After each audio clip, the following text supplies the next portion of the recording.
有好多啱啱做 trading 嘅人錯誤咁以為有個好嘅交易策略就夠，但係事實唔係咁。就算你有個好嘅交易策略，即係個預期回報係正數，不過落注嘅大細做得唔啱嘅話，就有可能導致一個本身應該賺錢嘅策略變成輸錢。今日條片就會講呢個題目。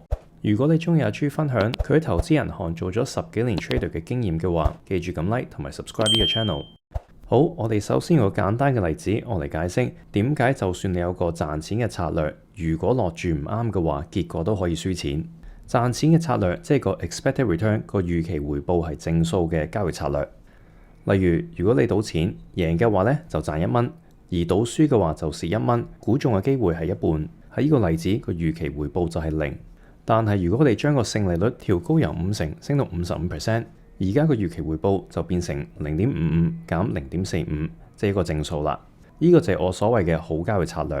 而如果你有做過 trading 嘅話，就會知道呢個55% 贏機會嘅策略呢係一個好嘅 strategy。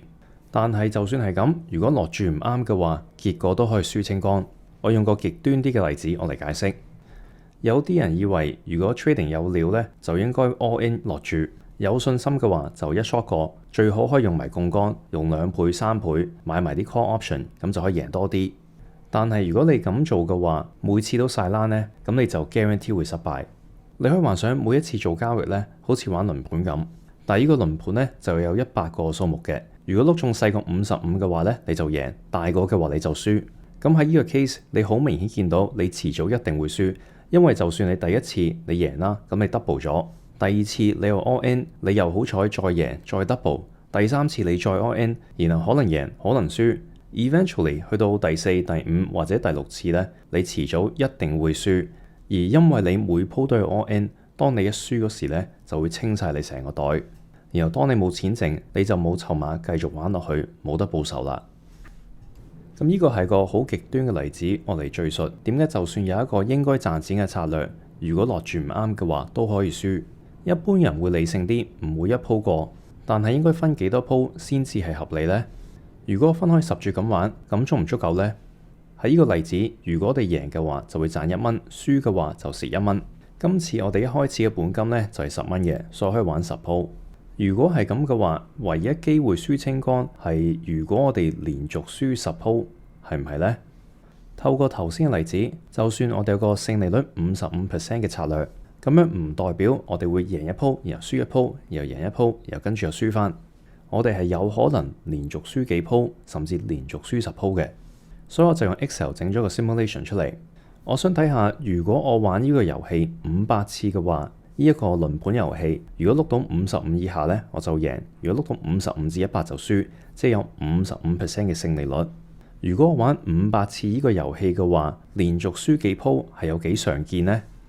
喺呢度我就將個賭博 repeat 咗500次。第3行就係個結果，贏定係輸。然後第4同第5行呢，就數佢連續贏或者輸幾多次。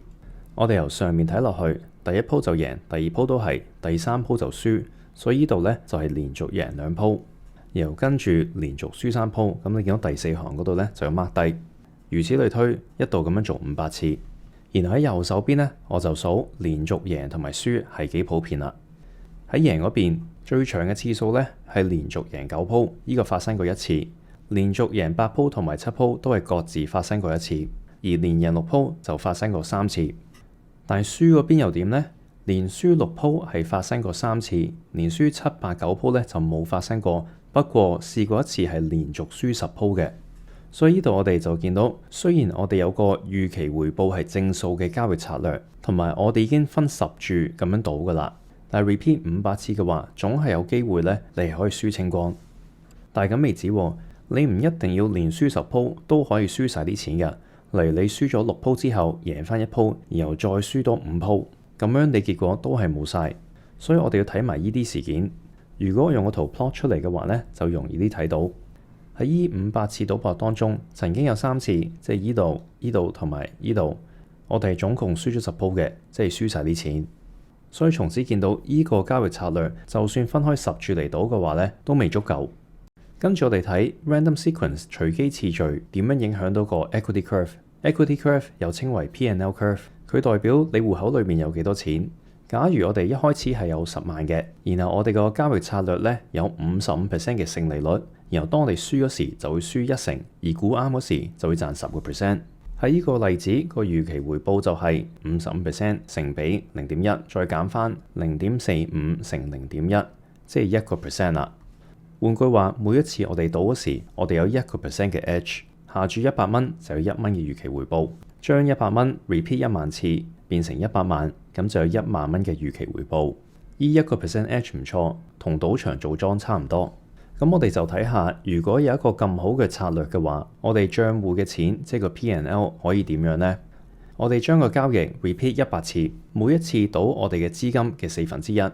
一開始我哋有10萬蚊，即係每一鋪咧就賭25000。咁你面前見到呢個圖咧，有好多唔同顏色嘅線，嗰10條線咧就代表我將呢個實驗做咗10次。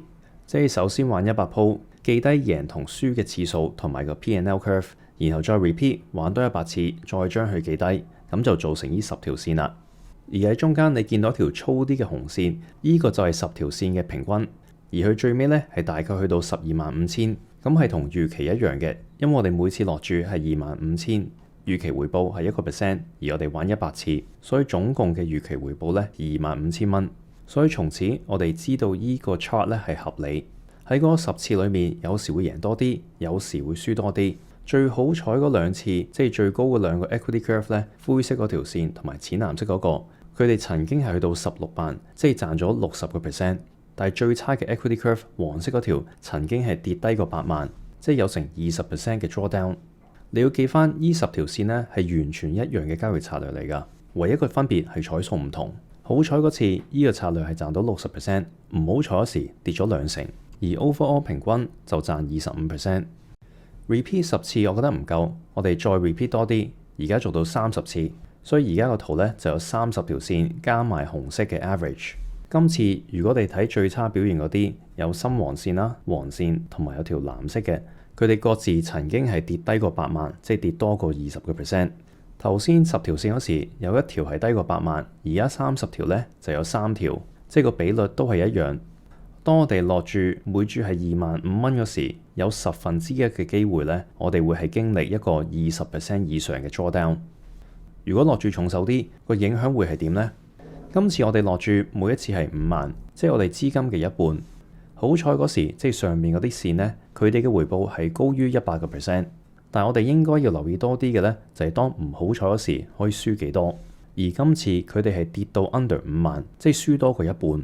咁呢度個問題會好大，因為如果你現實操作緊呢個策略嘅話，然後你戶口嘅數目跌咗一半呢，咁會有2樣嘢發生。第一，如果你之前有用 margin 嘅話，你可能唔夠錢繼續玩落去。第二，你個人會崩潰，唔知道應唔應該繼續落去。因為當我哋實質做交易嗰時，我哋唔知道個勝利率係咪真係55% 噶嘛。我哋淨係知道以前佢曾經係咁，但係市場係不停改變，會唔會而家個市場狀況已經變咗，而個策略而家係賺唔到錢嘅呢？咁你就會懷疑自己個策略，同埋好大機會跌到咁多時咧，就會頂唔順，決定停止交易，咁就慘啦，鎖定咗輸5成。所以除咗幻想自己如果落注重啲嘅話，可以賺多幾多，我哋仲要考慮埋，如果唔好彩嘅話，我哋捱唔捱得過個 drawdown 呢？如果你將個注碼變翻細啲，每一次賭1萬，即係1/10。而家個 drawdown 咧最差就去到9萬，即係輸1成，咁樣就容易捱過好多啦。而捱過咗之後，因為個交易策略始終係有個 edge，所以俾翻時間佢咧，個 P&L 係應該上翻嚟。而喺呢個 case，佢最後就升翻上去，正數加5%。所以你見到落注嘅大細咧，可以對個結果有好大影響。由頭先輸5成，改咗落注碼細啲之後，而家變成加5%。如果有好嘅交易策略，我哋就當然想重注啲，賺多啲錢啦。但係同時我哋要 balance drawdown 嘅可能性，所以 position sizing 咧就咁重要啦。跟住我哋睇翻10條線，容易啲睇。而家我哋就改贏同埋輸嗰時，贏幾多同埋輸幾多。本身係 set 咗各自1成噶嘛。而家我哋改一改，將輸嗰時咧只係輸8% 啫。個效果就係個 equity curve 冇咁波動，嗰10條線嘅差別距離冇咁大啦，同埋而家個 drawdown 冇咁深，最差都係跌到97,000，即係輸3% 啫。呢種贏多輸少就係利用 stop loss 嘅好處，即係贏嗰時咧就俾佢繼續 run，但係如果佢輸咧就要止蝕。但係實際上，當我哋用 stop loss 嗰時，個勝利率會減少，因為有時我哋會斬咗最終贏嘅交易，所以個勝利率我要調翻落嚟，由55降到落50%。而你見到下面嘅 expected return 咧，而家係維持喺1%，即係個預期回報同之前一樣，但係個組合就改變咗啦。Win rate 低咗，但係個 average loss 又少咗。而而家個 equity curve 係穩定過原本嗰個，同埋個 drawdown 又係冇咁深，最多係跌到94,000，即係輸6%，冇輸1成咁多。所以你見到雖然兩個策略咧，大家都係有1% 嘅 edge，但係依個因為個 volatility 低啲，個 drawdown 冇咁深。咁就變咗落注嗰時可以大取啲啦，所以應該分幾多個倉位我嚟落注呢？係要睇嗰個交易策略，越波動嘅話就要分得越多，越穩定嘅話就可以集中啲。作為一個簡單嘅規矩，倉位少過10會比較危險，但係如果太多，例如高過50，又會太難留意住咁多隻股票。